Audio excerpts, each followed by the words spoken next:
Hello student, Chavda sir lecture के YouTube channel में आपका स्वागत है। हम कक्षा 10 के सामाजिक विज्ञान का समकालीन भारत अध्याय 1 में संसाधन और विकास पढ़ रहे थे और हमारे 4 पार्ट अभी तक इस पार्ट के हो चुके हैं। ये 5वां पार्ट है, पार्ट 5 है और इसका टॉपिक है हमारा एजेंडा 21। एजेंडा 21 था क्या?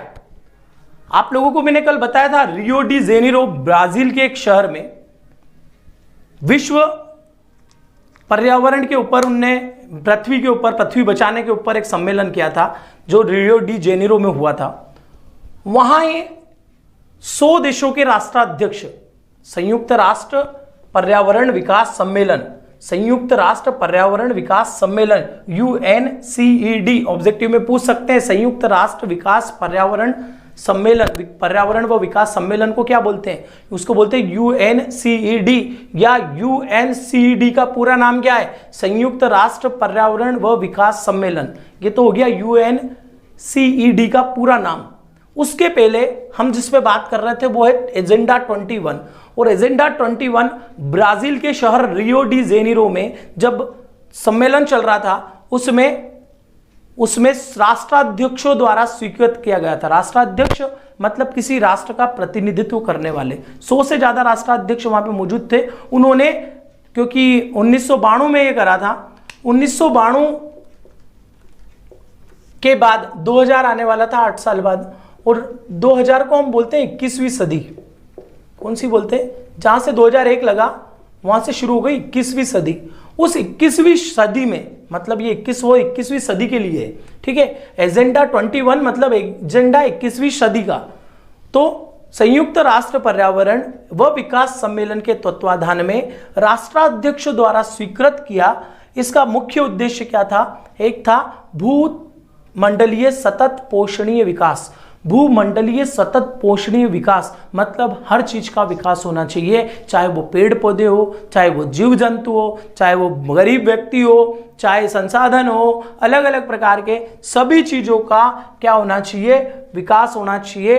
उसमें आता है कौन से? भूमंडलीय सतत पोषणीय विकास। और उस एजेंडे में मुख्य उद्देश्य ये रखा गया था कि जब ये अलग अलग देश के राष्ट्राध्यक्ष अपने अपने देश के अंदर जाएंगे तो वहां पे भी वो निकाय वाइज मतलब प्रदेश वाइज, जिले वाइज या तहसील वाइज अलग अलग स्तर पे वहां के एजेंडा 21 बनाएंगे और उसका लागू करेंगे, जिससे लोग विकसित हो सके या पर्यावरण विकसित हो सके। तो इस एजेंडा 21 है संयुक्त राष्ट्र पर्यावरण व विकास सम्मेलन के तत्वाधान में राष्ट्राध्यक्ष द्वारा इसे स्वीकृत किया गया था। इसका मुख्य उद्देश्य भूमंडलीय सतत पोषणीय हासिल करना था। और एजेंडा 21 का एक उद्देश्य यह था कि प्रत्येक स्थानीय निकाय अपना स्थानीय एजेंडा 21 तैयार करे। मतलब अलग अलग देश के मुद्दे उसमें अलग अलग थे। तो ये हमारा हो गया एजेंडा 21। आपको वीडियो पसंद आ रहा है तो वीडियो को लाइक कर दें। अगर चैनल को सब्सक्राइब नहीं किया है तो चैनल को सब्सक्राइब कर दें और बेल आइकन को क्लिक कर दें, जिससे आने वाले वीडियो की नोटिफिकेशन आप लोगों को मिल जाए। अगला टॉपिक हम इसके अंदर देखते हैं, जब तक आप इसका स्क्रीनशॉट लीजिए। तो दूसरा टॉपिक है संसाधन नियोजन। संसाधन का नियोजन मतलब संसाधन को कैसे कैसे इस्तेमाल करना चाहिए, क्योंकि हर जगह सारे संसाधन उपलब्ध नहीं है। हम उसको पूरी डिटेल के साथ देखते हैं। मैंने पूरा उत्तर बोर्ड पे दे रखा है। अगर आपको थोड़ा सा देखने में दिक्कत हो तो आप इसको वीडियो की क्वालिटी को थोड़ा हाई कर लें तो दिक्कत नहीं आएगी। संसाधन नियोजन, संसाधन के विवेकपूर्ण उपयोग के लिए नियोजन एक सर्वमान्य रणनीति है। नियोजन मतलब किसी प्रदेश में पानी की कमी है तो उनको पानी बचाना चाहिए, कहीं पे पेड़ पौधों की कमी है तो उनको पेड़ पौधे बचाना चाहिए, जिस चीज की कमी है उसको वो चीज बचाना चाहिए। तो संसाधनों के विवेकपूर्ण उपयोग मतलब हमें विवेकपूर्ण उपयोग के लिए नियोजन सर्वमान्य रणनीति है, उनका नियोजन करना चाहिए। इसलिए भारत जैसे देश में जहां संसाधनों की उपलब्धता में बहुत अधिक विविधता है, हमारे देश में अलग अलग जगह अलग अलग तरह के संसाधन मिलते हैं। मध्य प्रदेश में खनिज मिल रहे हैं, राजस्थान में आपके पास सौर ऊर्जा, पवन ऊर्जा मिल सकती है, पर वहां पानी नहीं है। अरुणाचल प्रदेश में पानी है तो वहां पे रहने के लिए जीवन थोड़ा सही साट नहीं है। तो वो सारी चीजें होती है। इसलिए भारत जैसे देश में जहां संसाधनों की उपलब्धता में अधिकता है या विविधता है, अधिक विविधता है और सभी महत्वपूर्ण है। जहां ऐसे प्रदेश भी है जहां एक तरह तो बहुत सारे संसाधन है और दूसरे तरफ उस प्रदेश में दूसरे संसाधन बिल्कुल भी नहीं है। एक तरह के संसाधन ज्यादा है और दूसरे तरह के संसाधन कम है। कुछ संसाधन, कुछ प्रदेश ऐसे भी हैं जिन जो खुद संसाधन पर आत्मनिर्भर है, सब कुछ है उनके पास, पर कुछ ऐसे हैं जिनके पास कुछ भी नहीं है।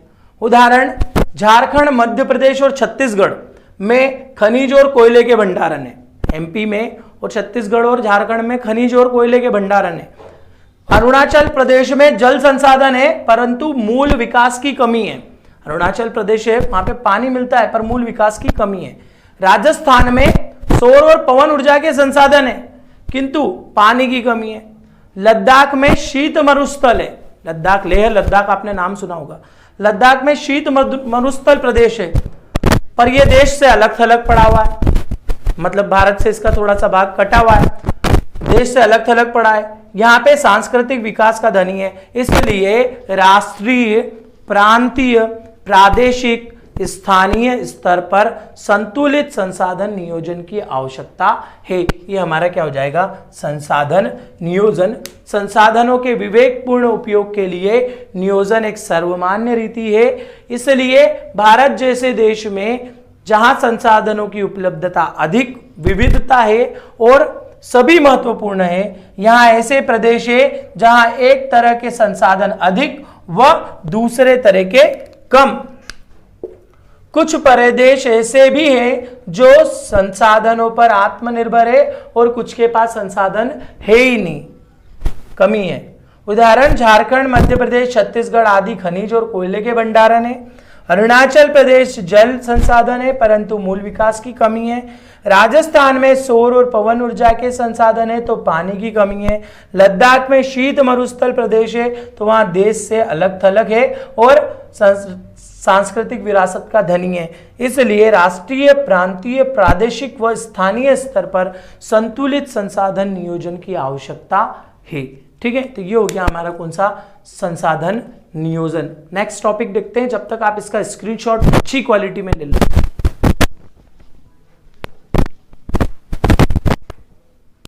नेक्स्ट टॉपिक है भारत में संसाधन नियोजन।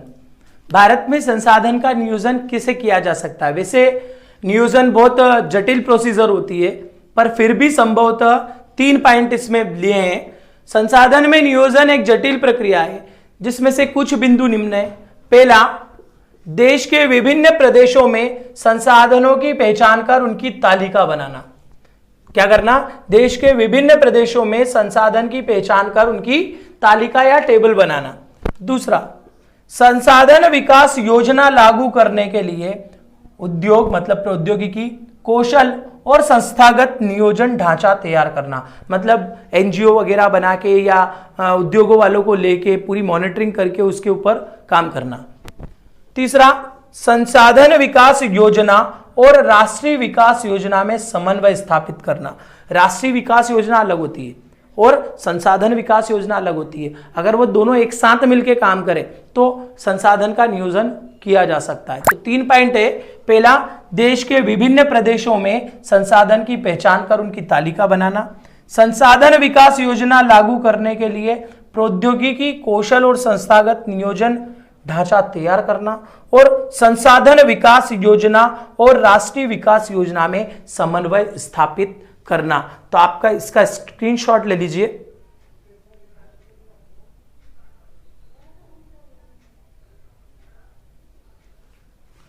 तो ये हो गया हमारा भारत में संसाधन नियोजन।